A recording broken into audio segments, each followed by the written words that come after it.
very true. All right, so we've had some intense matches. Remember, we have an extra match today. We do. So we'll get to those. We have 3 more until the end of the day. But first, let's catch up on and see how the points have been distributed so far for the day. We've had games now played between Group A and Group B. Game on at the top right now, having 2 victories. They have 1 more coming up soon, so they could get 3-0 even after having to take the 2-point sacrifice on the bottom side. Well, bottom side is bad. They're not any worse. But in Group B, you have Gatekeepers and Wheaton Boys tied up at the top. Man, this is so wacky, man. Game On being at the top is such a big surprise for me, and seeing them play against Functional Sociopaths in this next game is going to be very exciting. I think it's going to be very telling of how Game On can handle change as a team, because of course Functional Sociopaths, or not Functional Sociopaths, but rather Dolos, I believe. I expect to see them change quite a bit against this comp. So we've already actually seen Game On beat Functional Sociopaths earlier today, and they get to do it again.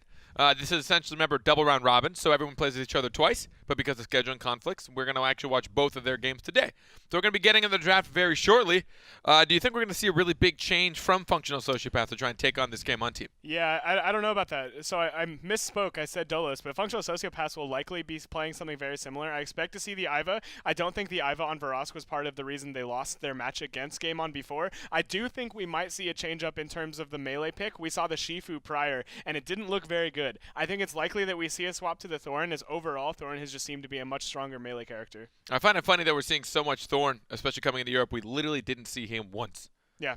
Well, maybe once. Yeah, it's like I mentioned, man. I might as well literally not. I think NA is kind of lost in the Raigon trap. I think they're so focused on playing Raigon with characters like Ulrich simply because of like how strong it seems with its synergy. But I think there's just something about the Thorn. I think Thorn's very good right now. But I mean, there's something to be had when we watch these 2 metas clash. Obviously, something different will happen. I mean, you can talk about an entire region finding one. Maybe it's because they have no choice because of what they're up against. But we're going to see a Thorn and Jade for the first picks. Functional Sociopath sneaking on the Jade and Game On with the Thorn. Yeah. So of course Varosk, a prolific Jade player. Back when I was aspiring to be a pro player, Varosk was who I looked up to. This guy has been the best Jade for years, since the game's release. But I'm kind of surprised because I feel like the Iva has a lot of strengths into their comp. Of course, the Cleanse, very good against all 3 characters the Game On played in the game prior. So to not see the Cleanse, I'm a little surprised. Now we're going to see Xander coming in for the support from Functional Sociopaths.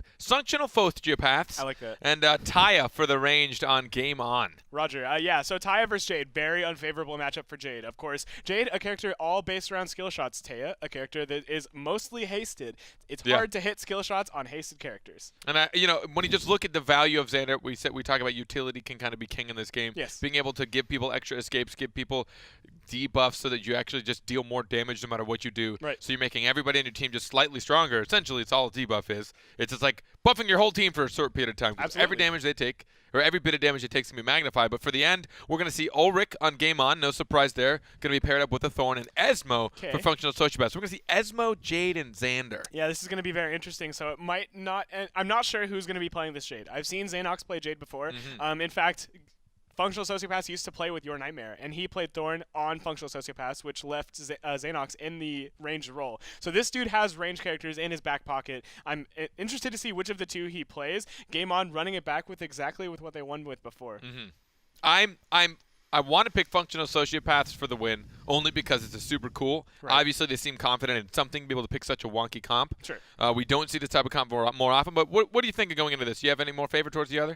Functional Sociopaths have a pretty scary comp. If you ever get Arcane Catalyst and you get Chaos Script by an Esmo and you just need a big round of M1s from each of the range characters, you're going to lose a lot of HP. Yeah. However, I'm very confident in the way we saw Game On play earlier. The way they're playing so team-oriented. Ivar saving tornadoes for his allies when they're caught in precarious situations. The EX space usage from Lumi also being so on point. These guys are just playing so well together that I'm not sure Functional Sociopaths is going to have an easy time catching them out. All right, well, let's see what you think. Let's see what the audience has a feeling it's going to be towards Functional Sociopaths. Okay. I guess, again, remember, all this had to be put in before the day started, so even seeing Game On take the victories is not going into account for this one. So Game On at 39%, Functional Sociopaths at 61%. I almost said 62. Doesn't make 100%, but I'm a mathematician. Yeah, math main over here. That's why I fixed myself and corrected it before I'm a math main. So people think it's Functional Sociopaths. I like the team comp, so I'm actually more stoked to see how this pans out. Because, I mean, you're looking at Thorn and Ulrich going in, and they're gonna try and just scatter like roaches. You got these 3 ranged. They want to stay grouped up, but Xander can help keep them together. That's the idea of his portal. Esmo ends up over here. Jade ends up over here. Esmo get back. come, please, Absolutely. my child. I'd like to help you, and now Right. you're too far from my M1s. The EXM2 is going to help a lot when they do engage because they can help keep them together. It'll push Ulrich and Thorn away as well if they're grouped up. But as you said, you've got Barbed Husk, you've got Tornado, you've got all these things, and when they split them up all together, Game On survives for so long. We watched the Thorn live with 6 health and end up with 42 health 4 seconds later, and then they turned around and killed an Iva. Yeah, and this was against the same team even. That was against Functional Sociopaths. Yeah. So I wouldn't be too surprised if we were able to see Game On come in with that same gameplay, that same team-oriented style that we saw before. So we saw Ulrich take a lot of hits in this patch, and people were contemplating on was he still going to be as strong and as picked. We definitely knew he'd probably take a bit of a hit. I think it used to be every team picked him no matter what. Right. And now it seems that people are comfortable veering away from him, don't think he's as suffocating as far as in the meta and actually able to completely dominate.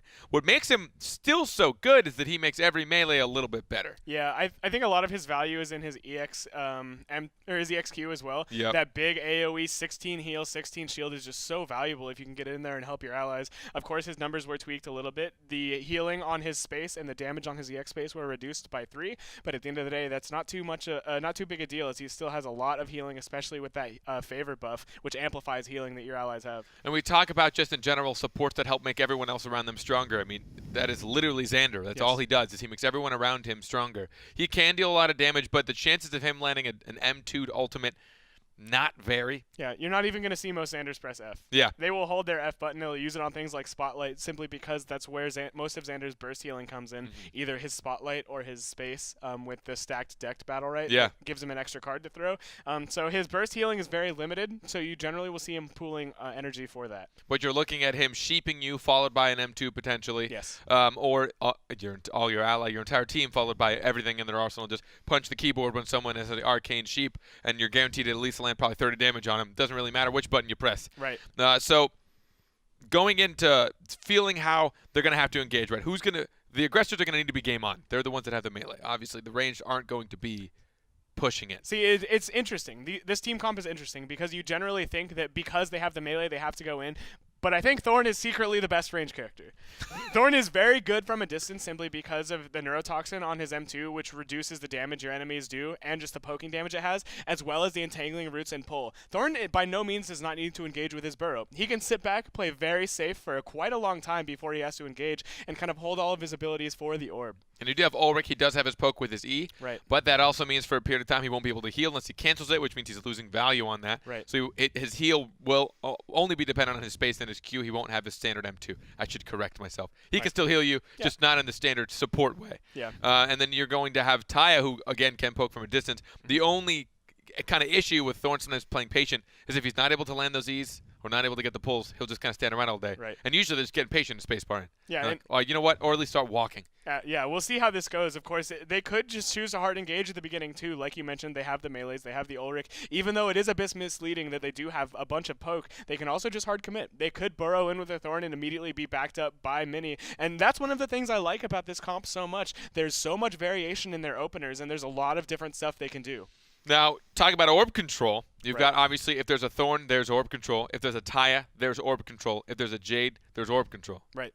And there's a Esmo, there's orb control. You've got pulls, you've got huge burst damage. Taya and Jade, I think, have kind of the same way of orb control. It's just like, if you're not near, M2. M1, M2, I've got it. It's mine. Esmo's like, it's in my team's favor. And then Thorn's like, it's my team's favor. So they actually kind of balance out in the kind of types of orb control they have. Right, it's very interesting. I think the main thing in terms of orb control is going to be the Esmo. I think if he's able to pull up the ultimate, he will be able to secure the orb for his team, and it'll help them pull far ahead. That's kind of Esmo's place in this meta. He is very good for burst damage, as he has his book, his R. He can drop it every 15 seconds and pump out additional M1s, and he can also drop his ultimate reliably for the orb and help his team pull ahead. Those are the two things you really want to look out for in Esmo, and if the Esmo is able to get his ultimate reliably, it'll look good for Sociopaths. So we saw Game On. We've seen them so far twice today. They're the team we're going to get to see most frequently this entire weekend. Yes. They have been performing way outside of what we think, way outside of the threshold of what we assumed Game On would do coming into it. They've got the support, the captain, right, Mini, who we know has been playing this game for a long time. So while we're talking about this, let's kind of just see some big highlight moments, some big turnarounds that they've had, whatever it may be. Just kind of watch them play. We don't really need to speak to it, but I just kind of want to really harp on Game On and how well they've been performing. Yeah, I really like how you always see them paired up here, of course. Mini going in by himself up top, but always reconnecting with his allies, and that's been the strength of Game On thus far. They've always been staying together, and you really can tell they play as a unit, and they really value playing as a unit. And that's how Ulrich always wants to play. The closer people can group up, the more value he'll find. All of his AoE heals, anything between his shield, his spacebar, getting the reset on that stun. I mean, they slowly peel away in domination with health as well. Mini does such a good job of keeping everybody at high health, and we saw it. Oh, this was the moment. This was it. Yeah, the Barb Husk. Yeah. 19 health, 17, 12, 8, 11, Tornado, 14, 23, 26, 45. Look at him go. Yeah, and you know, I came into this tournament expecting us to be saying these exact same things about E-United. I expected them to be the team that played together as a unit, but it's looking like Game On has really stepped up, and they are the team to beat so far in this group. So we'll be going into this any minute now. We're going to see if functional sociopaths can turn this around. And just because I like to make people rustle some feathers, why don't you in chat right now say who you think is the strongest melee champion? I just want to watch everybody argue. You don't have to say it in the flesh. I want chat to say it because I want to watch them all Who do you think, Carpet? Who do you think burn the house down? Champion? It's obviously Bako. I'm a Bako man. Bako? Do I think that's true? I don't know. But I will stand by it because I'm a proud, filthy Bako man. So it is Varosk on the Jade. Makes sense. You have Varosk on your team. You pick Jade. Varosk plays Jade. I mean, I feel like I could have figured that out if I was on their team. Yeah, hey, we have a Jade. You want to play that, Varosk? Yeah, pretty much. Makes sense. And Zaynok's going to be on the Esmo. Very interesting here. I always think it's very cool when a player can flex from melee to range pick, so I'm very excited to watch Zaynox try to rock this Esmo pick. Crowd seeming pretty amped up for this. Getting as excited as I am. I'm pretty excited for this match. I can hear you breathing. You're getting real stoked. Yeah, getting super amped. Heavy breathing. Heavy breathing. Yeah, these two teams have been very fun to watch so far. Functional Sociopaths, quite a powerhouse, of course. Randler and Zaynox, I always love watching that pair. They've been around since the beginning, and I'm really glad they're still sticking together. And I really want to see this team composition. It's so new. It's so unique. I don't want to say new, but it's just very different than what we see. We really don't often see team compositions with two ranged and a Xander. Yeah. It's very interesting, right? Yeah. But it makes a lot of sense since, you know, it's kind of like playing Varesh with a double range comp. You pick a character that can burst, and then you pick the Xander because he has that damage amp. So you're trying to pair the most burst you can with a damage amp, which makes a lot of sense because as characters, Jade and Esmo both can do quite a lot of damage in a small burst. As I'm sure you all are hearing right now, there seems to be a small connection issue. Thank you, lady. I really appreciate you letting me know. It's helping me. It's getting the updates. We might be back into it now, but we'll see this any second now. Looks like they're going to finally be able to play. They're all reconnected. Now we'll see how this opening looks like right away. Ulrich just going to use that haste. Wow, look at Zaynox playing so aggressively here. He's starting to get punished by this Thorn. Thorn taking almost no damage, and Zaynox already down to 150. Randler reminding us what his Discord name is. But at the same time, we're going to... Oh, Esmo's going to cancel that one on a juicy pull. Wasn't able to get it. Who's going to get this first orb? This is the orb control.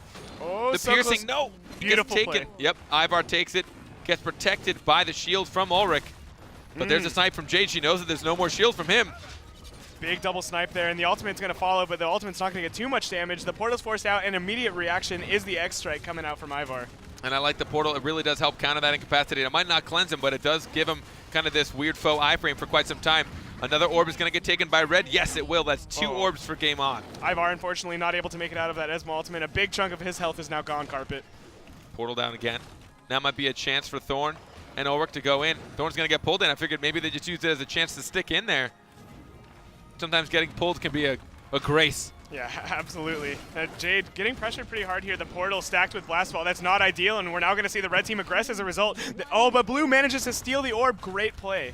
They have the energy. Randler has an ultimate, but he's probably most definitely going to save it for some EX M2s and EX space-bars. Going to flick the M2, thinking it would get shield. Jade needed his space off, and there again stacked with the portal. But then Xana got pulled into the portal from the Lumi ult.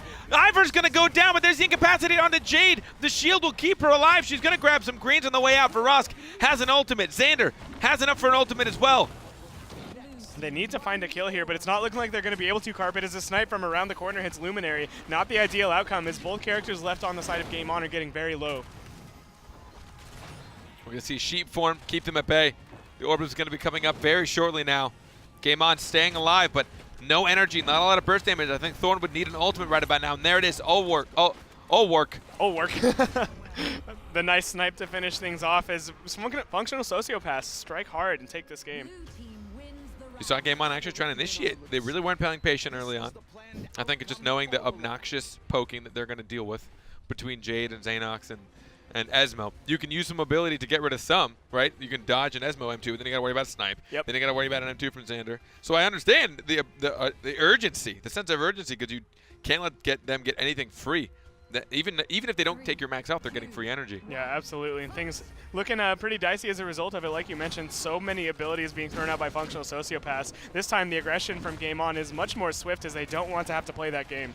But we did see functional Sociopaths accidentally stacking some of their escapes. We see Jade space out of portals from Xander, so if they can clean that up, it could be a little more promising for them. Yeah, the portal being used here. All of them are going to regroup and take that spotlight healing, but Game On takes that opportunity to snag the orb. Oh my god, Xanox, once he saw the debuff on Ulrich, he just went all in. Even as an Esmo, he doesn't care. Oh, that Playing snipe. him like a melee, the snipe getting 2.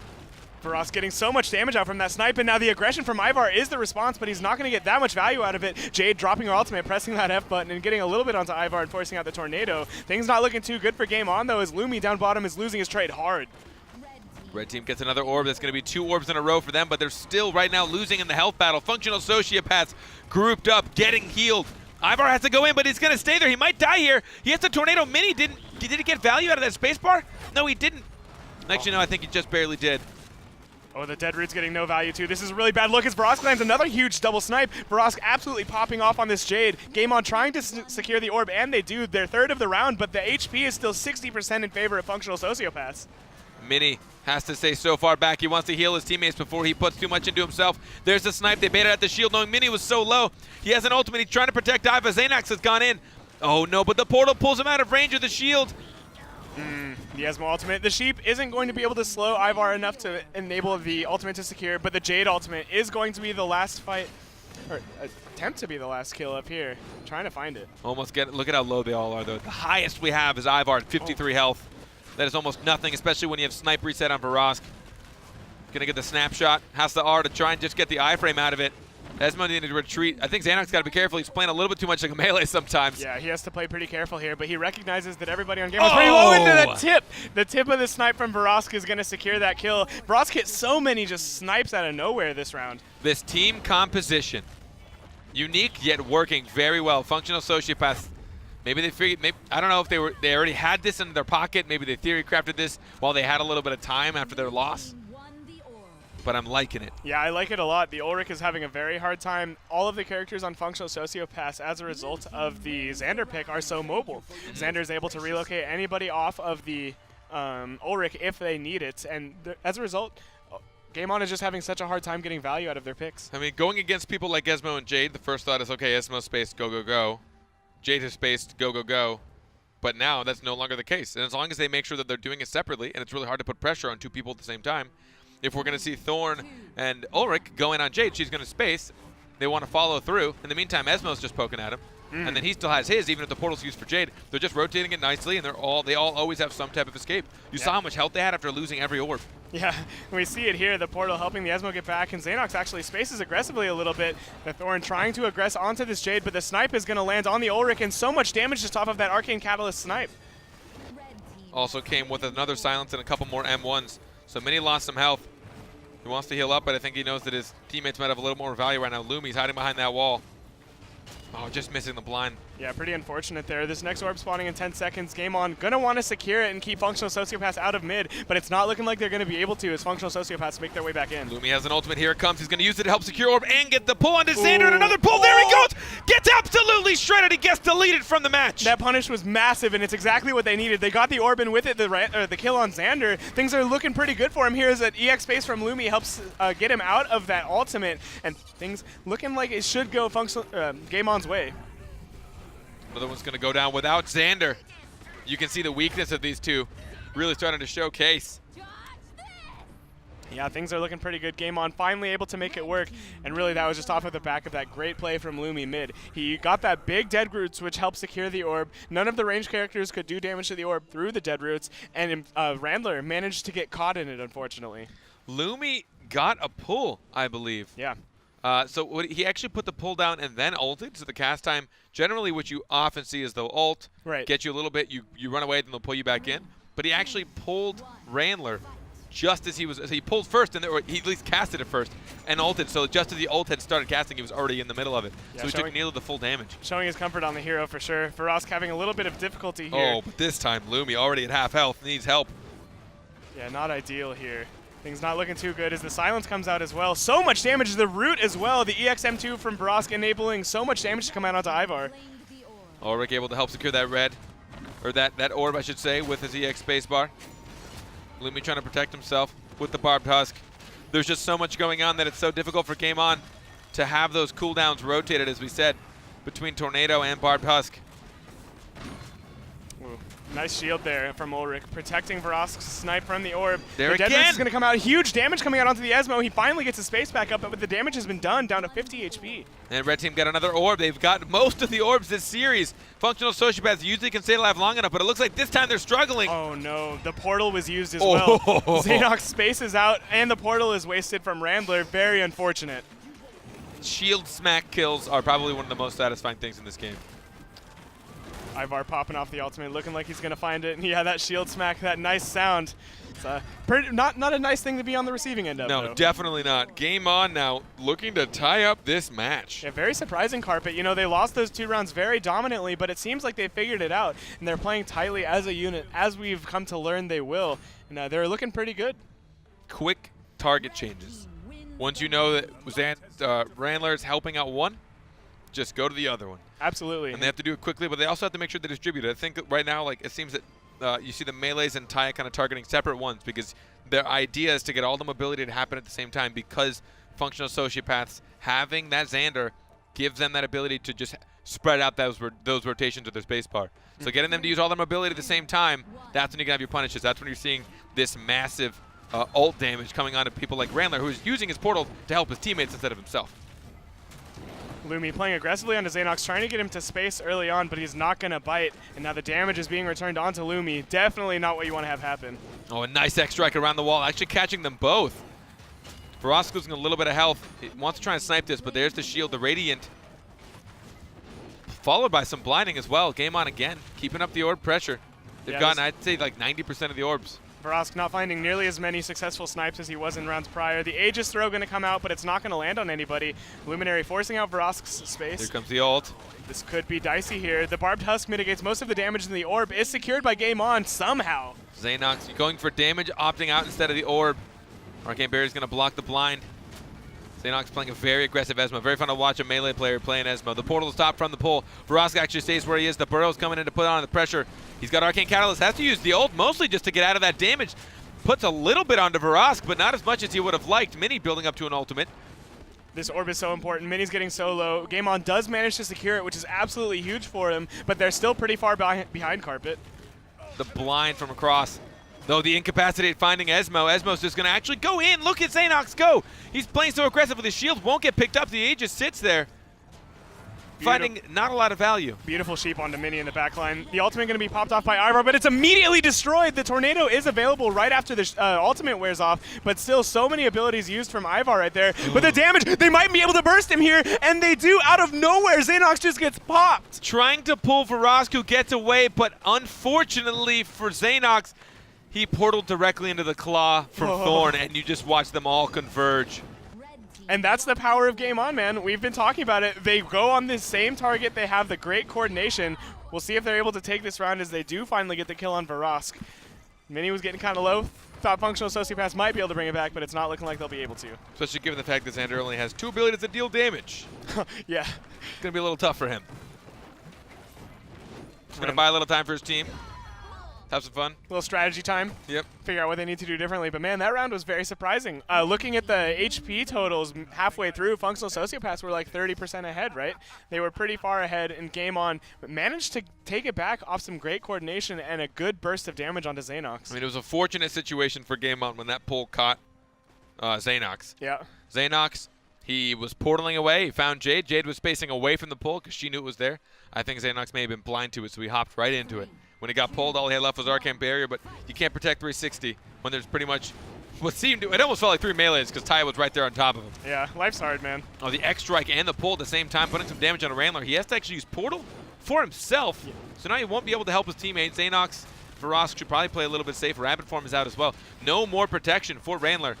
He's also running out of energy. I really like the way Game On played this. They forced Randler to use both of his defensive abilities immediately, but the return damage from Functional Sociopaths is starting to add up. Game On does secure the orb, though, off of their pressure, which helps him out quite a lot. Yeah, but Taya grabbing both the greens and the orb is going to help her negate a bit of that punishment that she just felt. Orb getting pretty close to his ultimate. Oh, they're going hard for the Xander kill over to the right, or over to the left. Luminary not going to get caught in this Esmo ultimate. He has the Barbed Husk available. Things are looking kind of dicey, but luckily Randler's able to make it out. Oh, just unable to secure that orb. Varosk a couple M1s away. There's the ultimate from Thorn, knowing that Xanax has nothing left, but the shield will negate so much of that damage. Doesn't matter, they'll just turn to Xander, and Xander will go down before the portal procs. Carpet, I absolutely love the way Game On played this round. They dictated the pace of this match from the get-go. Randler, he got pulled immediately, which was a great start from Lumi, and he was forced to use both of his space and his portal on himself, and from that point on, Game On chased them into corners and immediately rotated back towards mid to secure the orb. And just like that, off of the back of some beautiful pacing and game understanding, Game On is going to go up 4-2. We haven't very often talked about the mentality of pressure and when to keep it up. Since you know everyone is cooldown based, you know it's not mana, it's just pure cooldown in numbers. Once you've made somebody use one or two, you want to just go. Right. I mean, especially if you've got all of yours. Now you're at an advantage, and no matter what, you'll be at an advantage because you've got the rotation on them. Because they just dump 2 cooldowns to get no value, you'll get 2 to get value, and then they're just going to be panicking to use whatever they can when it's up. Yep. So once they notice that he didn't have that portal, they put pressure on him. Once they realized they didn't have the bunny, they put pressure on him again, and they just kept it up the entire round. Absolutely. It was unrelenting, and they won the round as a result of it. We're seeing it again here as they're just holding mid at this choke, this first orb spawning in 5 seconds, and it's looking like Game On are going to be able to take it. Honestly, the team haste from Taya has been so huge for them. Yes. Thorn hasn't had to use any engages, and he can use his spacebar, and he can really make some distance, but he doesn't have to, and Ulrich's able to walk in as well with that shield up, almost like a speed Baka. Absolutely. There's a lot of strength to this comp, and we're seeing it. The Taya helping the Thorn engage without using any abilities, as you mentioned. We're seeing him down here. He's just playing around. He's throwing out some abilities on to the Xander here. The Esmo ultimate's going to try to secure the orb, but the EX space from the Thorn helps get his allies out of it. Functional Sociopaths do, however, secure the mid. Oh, no. The spotlight coming in just as Xanox got out of there. Not finding a lot of value. He wants. Oh, nice claw there from Thorn, stopping Xanox from getting those greens without getting pulled in the meantime. There was a double sheep there onto Game On, which slowed their roll a little bit, but they're still looking very dominant here. The snipe is trying to come out, but the Thorn is having no business, or none of it. He's just playing so aggressive here. The Esmo ultimate is going to be here, and it is going to land on all 3. Actually, mini spacing out there. They are able to get back to the middle and take the orb, though. Functional Sociopaths somehow up in health right now. Just barely missing Randler. Trying to space so that maybe you can catch Varosk on the way back. Xanox putting the pressure on now, knowing that Lumi doesn't have a whole lot in his favor. The shield heal from Mini. There's a sustain, that's one of his cooldowns. There's the space bar as well. He's starting to run low on cooldowns to support his team. This is bad. Varosk is likely going to go down here. As he does, Luminary secures the kill with one final M1, and it's looking like Game On is going to go 3-0 today. Beautiful. Oh, there it is. Beautiful play from Luminary once again. This guy's been absolutely popping off all match long. I couldn't be more impressed with him coming into today. We've known that he can play Ashka, but today he's truly showing that he is very good at this Thorn. Another value that you get when you have that team haste so that Thorn doesn't have to use his space to engage is that he can use it to disengage. And that EX space is so strong when you're with someone like Ulrich. Ulrich uses his space to get the reset in, and maybe he'll use the space to help you out again. But he overall wants to get value as opposed to just value on the support role as opposed to just going aggressive. Yep. So if he spaces in to get aggressive, he'll get what? 1 juicy M1 off? Yeah. But without the help of his teammates, it's not going to be a whole lot because while it deals a pretty big burst, it's not going to give you anything sustained. So, I mean, I love it. I love the fact that we're seeing more EX spaces out of Lumi on Thorn. Yeah. It is one of my favorite abilities in the game. I love seeing it out of him. And overall, unbelievably played by them. That's going to be 3 victories. Yeah, and compared to a lot of Thorns, he's really spamming it. We generally don't see Thorns like use it at all, but Luminary truly innovating Thorn gameplay here. And, I mean, when you talk about just coming out with dominance, that is going to be 3 victories in their very first day here. Yeah, that's amazing. Then they had to, remember, they had to take a hit. If you're just tuning in, they had to reschedule a game, which is kind of against the rules. So since they had to move a game to today, they had to take a 2-point hit. You win 3 points for every victory. So that means one of their games got negated to 1 point. Yeah. But it was clearly worth it because they won every single one of them. And not only is that great in terms of standings, like, of course, they're down 2 points, but now they have this huge self-confidence boost, knowing that they can take down all of these teams when a lot of people doubted them. I'm very nervous about this team going forward. I think they might be a threat. Yeah, and checking out some highlights overarching of Game On's gameplay. We'll just speak to what we know was so successful, what we have to look forward to in the future for them. Oh gosh, yeah. I think this is where they got that huge kill on Xanox, capitalizing off of anything that they can, and that's truly the story of them. That's truly how Game On plays. They like to play as a unit and punish together. That's really what's helping bringing them this success. Grouping things up, and the moment they recognized that they had to put pressure on Randler, that is when it just started to roll in their favor. The second they're like, you know what, maybe I'm sick of this dude giving him portals, and they're all rotating their abilities nicely. You know, a really good Jade and a really good Esmo alone are really hard to punish, because if they can rotate accordingly, they'll take, at most, through a full rotation of cooldowns, they can take like 60 health, 60 damage, right? So they individually, they're really good, and then with obviously a Xander, it's going to be even more painful. Yeah. So they're like, fine, Xander, we're done with you. Literally, we were just going to kill you first, or at least make it to where we can kill your teammates. Yeah, and you could really see when they recognized it, when Luminary had the round where he pulled in Xander and forced out all of his abilities immediately, and they just capitalized on it and punished him and played aggressively. From that round on, it really seemed like they had it figured out. And I think now that we've seen Verosk lose on the Jade, I don't think we've seen a Jade win yet. I don't think we have either. I mean, again, as a Bakuman, I'm not too upset about that. But I also do understand, as a Jade man, you're probably a little sad. Oh, no, I just think it's very interesting. Yeah. Jade, a lot of people saw her as a very strong character moving into BPL, but not having a lot of success. And the thing that's surprising me most in terms of characters is Thorn. Thorn is looking very good. What I do like is seeing a lot of these Jades actually being able to land snipes. So the longest problem in competitive play is Jades just, they struggled so hard to find that snipe value, because you always ran into Bakos or Ulrichs. And I know Ulrich didn't exist back then, but you ran into people that had these huge counters, whether it be a Shifu just walking in front of you and going, meh, and then you're like, crap, now what have I done? So they're finding a lot more. I mean, everyone's just getting better awareness, and they understand that small window is getting larger for them mentality-wise, because they can see this at a much more granular level. Right. So that's going to be it for that match. We have 2 more, but before we move forward, don't forget that you can follow us on Twitter.